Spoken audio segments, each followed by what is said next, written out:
Abram went up from Egypt, he and his wife and everything he had, Lot with him, into the Negev. Abram became wealthy, with much cattle, silver, and gold. As he went on his travels from the Negev, he came to Bet-El, to the place where his tent had been at the beginning, between Bet-El and Ai, where he had first built the altar. And there Abram called on the name of Adonai. Lot, who was traveling with Abram, also had flocks, herds, and tents. But the land could not support their living together, because their possessions were too great for them to remain together. Moreover, quarreling arose between Abram's and Lot's herdsmen. The Canaanite and the Perizzite were then living in the land. Abram said to Lot, "Please, let's not have quarreling between me and you, or between my herdsmen and yours, since we're kinsmen. Isn't the whole land there in front of you? Please, separate yourself from me. If you go to the left, I will go to the right. If you go to the right, I'll go to the left." Lot looked up and saw that the whole plain of the the Jordan, was well watered everywhere before Adonai destroyed Sodom and Gomorrah, like the garden of Adonai, like the land of Egypt in the direction of Zoar. So Lot chose all the plain of the Jordan for himself, and Lot traveled eastward. Thus they separated themselves from each other. Abram lived in the land of Canaan, and Lot lived in the cities of the plain, setting up his tent near Sodom. Now the men of Sodom were evil, committing great sins against Adonai. Adonai said to Abram, "After Lot has moved away from him, look all around you, from where you are, to the north, to the south, to the east, to the west. All the land you see I will give to you and your descendants, and to your seed forever. And I will make your descendants as numerous as the specks of dust on the earth, so that if a person can count the specks of dust on the earth, then your descendants will be counted.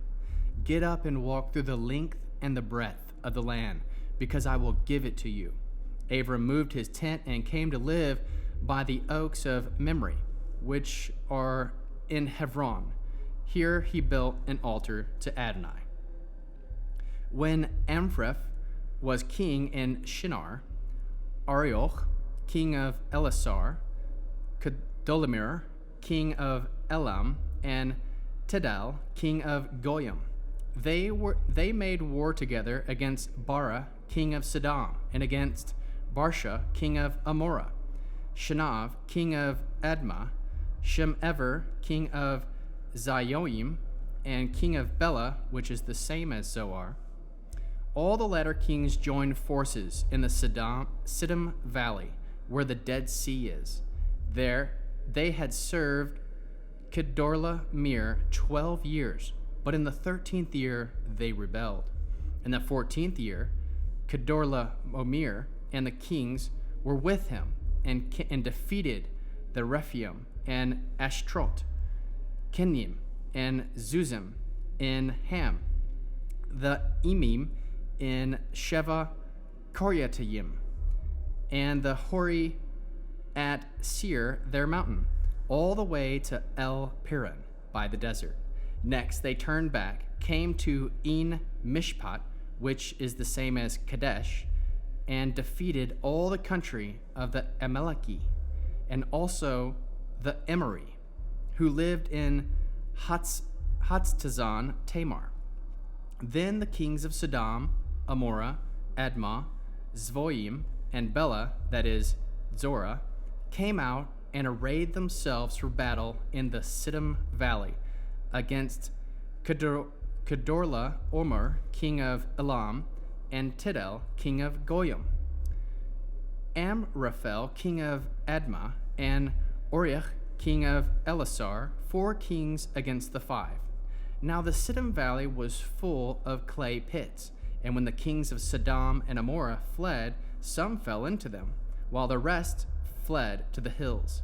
The victory took all the possessions of Sodom and Amorah, and all their food supply. Then they left. But as they left, they took Lot, Abram's brother's son, and his possessions, since he was living in Sodom. Someone who had escaped came and told Abram, the Hebrew, who was living by the oaks of Mamre and Amori, brother of Eshcol and brother of Aner, all of them allies of Abram. When Abram heard that his nephew had been taken captive, he led out his trained men who had been born in his house, 318 of them, and went in to pursue them as far as Dan. During the night, he and his servants divided his forces against them, then attacked and pursued them all the way to Havah, north of Damascus. He recovered all the goods and brought back his nephew Lot with his goods, together with the women and the other people. After his return from slaughtering Kedorlaomer and the kings with him, the king of Sodom went out to meet him in the Sheva Valley, known as the King's Valley. Melchizedek, king of Shalom, brought out bread and wine. He was Kohen of El Elyon, God Most High. So he blessed him with these words: Blessed be Abram by El Elyon, maker of heaven and earth, and blessed be El Elyon, who handed your enemies over to you. Abram gave him a tenth of everything. The king of Sodom said to Abram, Give me the people and keep the goods for yourself. But Abram answered the king of Sodom, I have raised my hand in an oath to Adonai, El Elyon, maker of heaven and earth, that I will not take so much as a thread or a sandal thong of anything that is yours, so that you won't be able to say, I made Abram rich. I will take only what my troops have eaten and the share of the spoil belonging to the men who came with me, Aner, Eshcol, and Mamre. Let them have their share. Sometime later, the word of Adonai came to Abram in a vision. Don't be afraid, Abram. I am your protector. Your reward will be very great. Abram replied, Adonai, God, what good will your gifts be to me if I continue childless?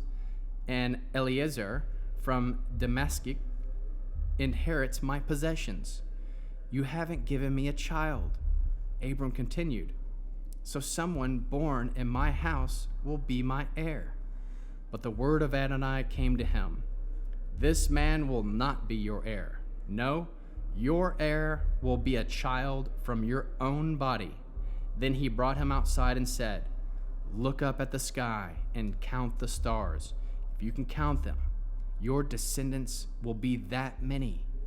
He believed in Adonai, and it credited to him as righteousness.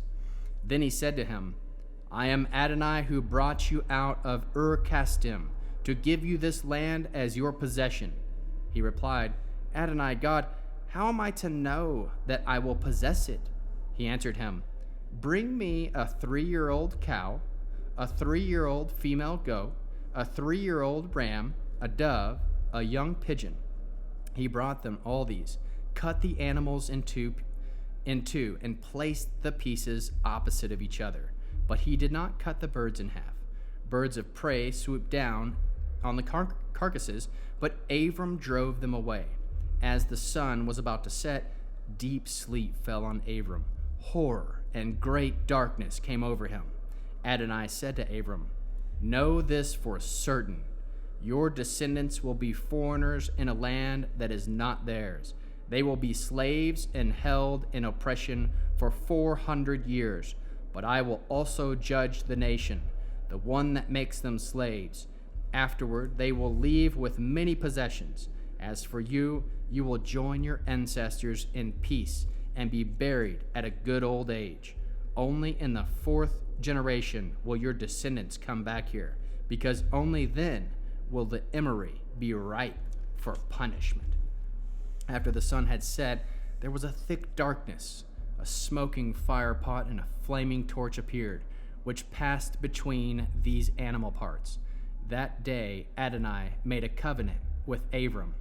I have given this land to your descendants, from the Valley of Egypt to the great river, the Euphrates River, the territory of Keni, the Kinzi, the Kadami, the Hittite, the Prizi, the Rephaim, the Emori, the Kanani, and the Gishgari, and the Yushi.